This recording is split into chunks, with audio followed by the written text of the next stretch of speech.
1950ஆம் ஆண்டு பிறந்த எல்லோரையும் நினைத்து பார்ப்போம். எல்லோரும் பொறியியலாளராக இருக்கிறார்களா? சிலர் வைத்தியர்களாக இருக்கிறார்கள். சிலர் ஆசிரியர்களாக இருக்கிறார்கள்.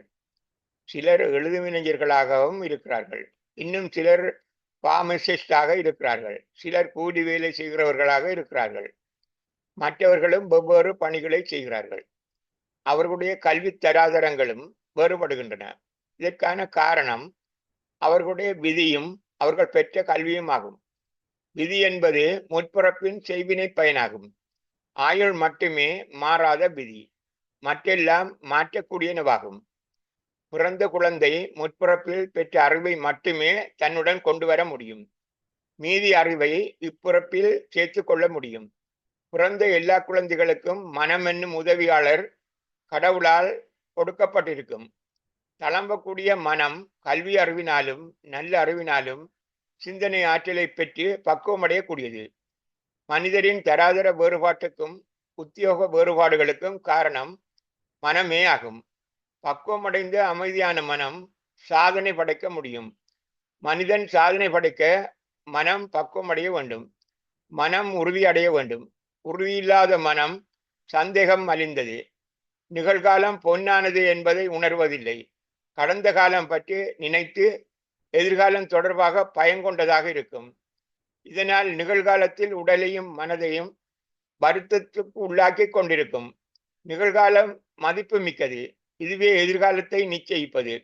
கடவுளை நம்பாவிட்டாலும் இப்போது எடுக்கின்ற நல்ல தீர்மானங்களே எதிர்காலத்தை நிச்சயிப்பன என்று நினைக்க வேண்டும். நிகழ்கால செயற்பாடுகளே உன் எதிர்காலத்தை நிச்சயிப்பன என்பது உமக்கு புரிய வேண்டும். கடவுளும் வேறு யாரும் உனக்கு எதிர்காலத்தினை நிச்சயிக்கிறார்கள் என்று எண்ணுவது உன் மடமை. எதிர்கால நிகழ்வுகளை நினைத்து கவலைப்படுவதில் எந்த பயனும் இல்லை. கடந்த கால துன்பங்கள் உன் பிழைகளினால் தவறுகளினால் ஏற்பட்டது என்பதை உணர்ந்தால் போதும்.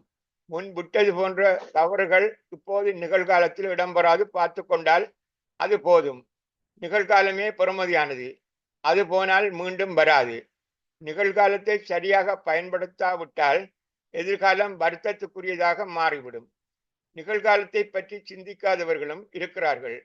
சந்தேக பிராணிகளும் இருக்கிறார்கள். நிகழ்காலம் தொடர்பான திடமான நம்பிக்கை கொண்டவர்களும் இருக்கிறார்கள். சிலர் அனுபவிக்க வேண்டியதெல்லாம் எல்லாவற்றையும் இப்போதே அனுபவித்து விட வேண்டும் என நினைக்கிறவர்களும் இருக்கிறார்கள்.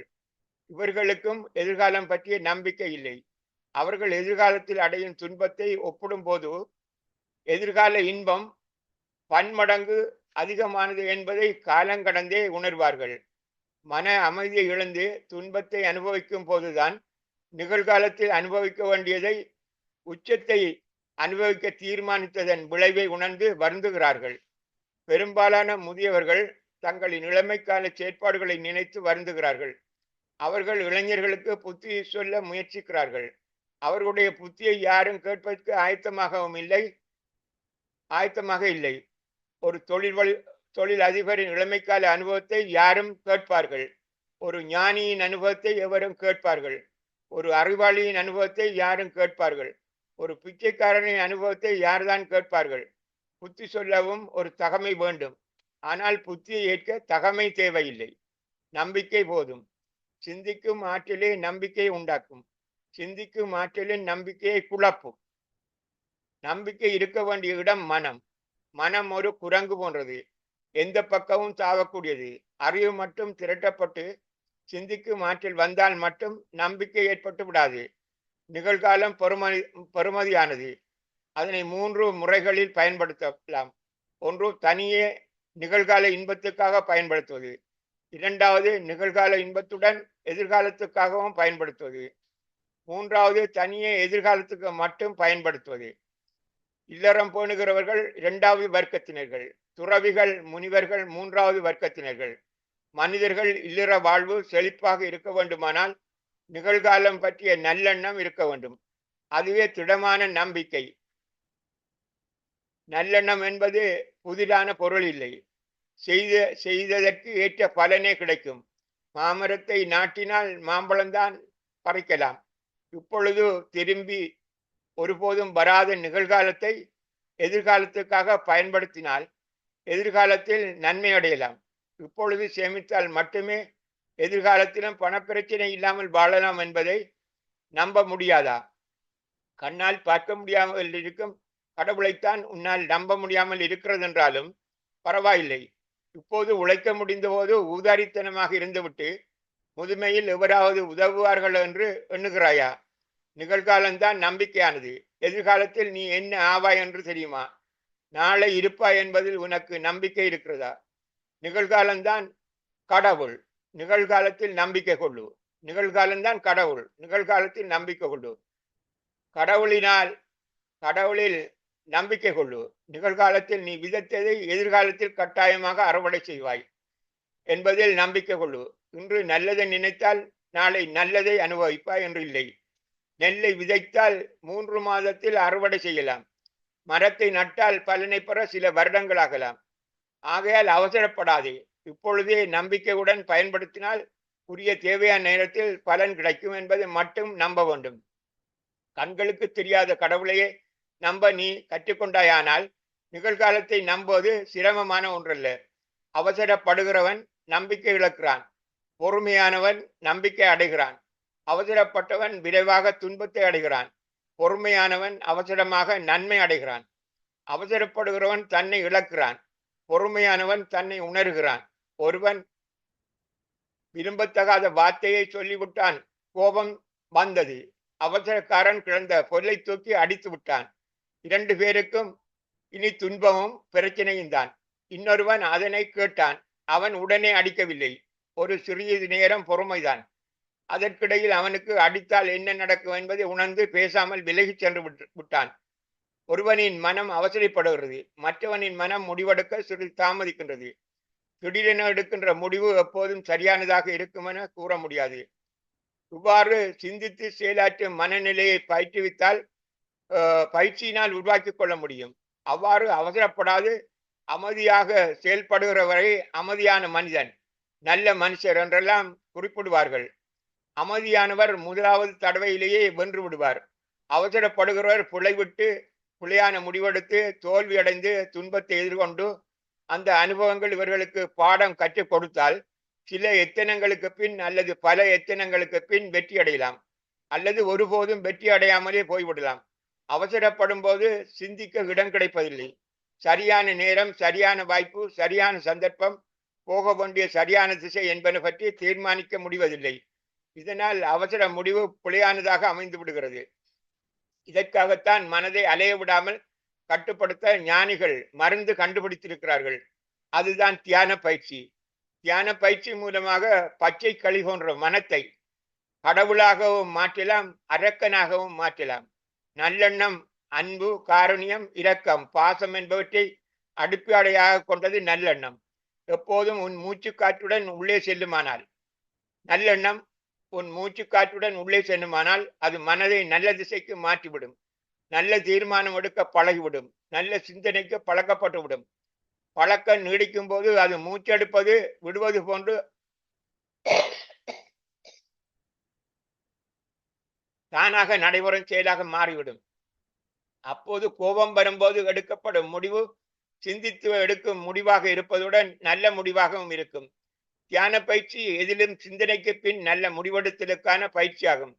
கோபம், விரக்தி, பொறாமை, பதட்டம் என்பவை உடல் சுகத்தையும் அழித்து மனச்சுகத்தையும் கெடுத்துவிடும். தியான பயிற்சி சிந்தனை ஆற்றலை தூண்டுவதால் கோபம், விரக்தி, பொறாமை, பதட்டம் என்பவற்றின் பக்க விளைவை நினைவூட்டுகிறது. இதனால் மனம் அமைதி கொள்கின்றது. கோபம், விரக்தி, பொறாமை, பதட்டம் என்பவற்றினால் ஏற்படும் சக்தி இழப்பை பல நாட்களுக்கு சத்து உணவும் கசப்பான மருந்துகளை சாப்பிட்டு ஈடு செய்ய முடியாது என்பதை சிந்தனை மனதுக்கு உணர்த்திவிடும். இதனால்தான் ஞானிகள் கோபம், விரக்தி, பொறாமை, பதட்டம் கொள்வதில்லை. அதனால் எந்த பயனும் இல்லை என்பது அவர்களுக்கு தெரியும். நிகழ்காலத்தில் நல்லது மட்டுமே அவர்கள் சிந்தனைக்கு வருவதால் அவர்கள் எப்பொழுதும் மகிழ்ச்சியாகவே இருக்கிறார்கள்.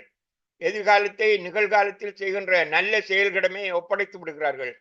கடவுளை நம்பாவிட்டாலும் விதைப்பதே அறுவடை செய்ய முடியும் என்பதை நம்ப முடியாதா என கேட்கிறார்கள். மாங்கொட்டையை நாட்டி தேங்காயை உடனே பறிக்கலாமா என கேட்கிறார்கள். நம்புவது மட்டும்தான் பொறுமையும் அவசியம் என்று கூறுகிறார்கள். காலம் வரும் வரை காத்திருக்க வேண்டும். கோபம் வந்து அடித்தால் சில வேளை விளைவு உடனே தெரியும்.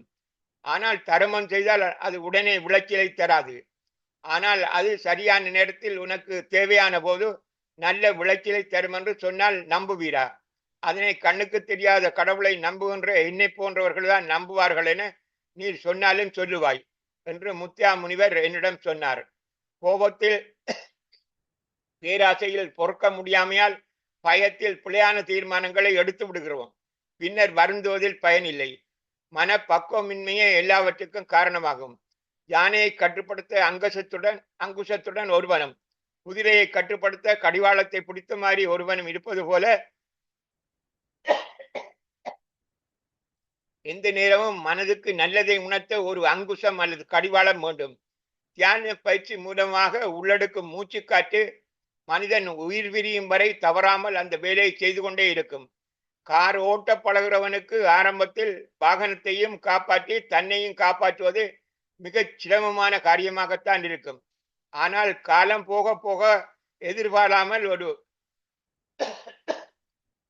விபத்து ஏற்பட இருக்கும் சந்தர்ப்பத்தில் கூட வாகனத்தையும் காப்பாற்றி தன்னையும் காப்பாற்றி உள்ளே இருக்கின்ற பயணிகளையும் காப்பாற்றி தெருவால் வருகின்ற வாகனங்களையும் காப்பாற்றி தெருவால் வருகின்ற மூன்றாம் அவர்களின் சொத்துக்களையும் காப்பாற்றுவதற்காக மிக விரைவாக சரியான தீர்மானத்தை மிகவும் எளிதாக ஆயாசமாக எடுக்க முடிகிறது. இந்த பணிக்கு மூளையின் கற்றலை எதிர்பார்க்கப்படுவதில்லை. இதுபோல தியான பயிற்சியானது மனதை நெறிப்படுத்த 24 மணித்தாலும் ஒரு அங்குசத்தை கடிவாளத்தை உருவாக்கி விடுகிறது. அதுதான் நல்லெண்ணமாகும். இதனால் மனமானது எந்த தீர்மானம் எடுத்தாலும் அந்த தீர்மானம் சிந்தித்து எடுத்த தீர்மானம் கொண்ட தீர்மானமாக இருக்கும். நன்றாக கார ஓட்ட பழகிய சாரதி விரைவாக எடுக்கின்ற சரியான தீர்மானம் போல அந்த தீர்மானங்கள் எப்போதும் அமையும். மனதுக்கு கடிவாளமிட்டால் தவறுகள், பிழைகள், துன்பங்கள், நட்டங்கள், தோல்விகள், பொறாமை, அச்சம், பயம் ஏற்பட மாட்டாது. இன்பமும் மன அமைதி என்னும் பேரின்பமும் நிலைக்கும் என முத்தியா சுவாமிகள் குறிப்பிடுவார். எல்லாவற்றுக்கும் சரியான மருந்து நல்லெண்ணம் மட்டுமே ஆகும் என்பது அவர் கருத்து. கரோலி சப்புவும் என்று சப்புவும்.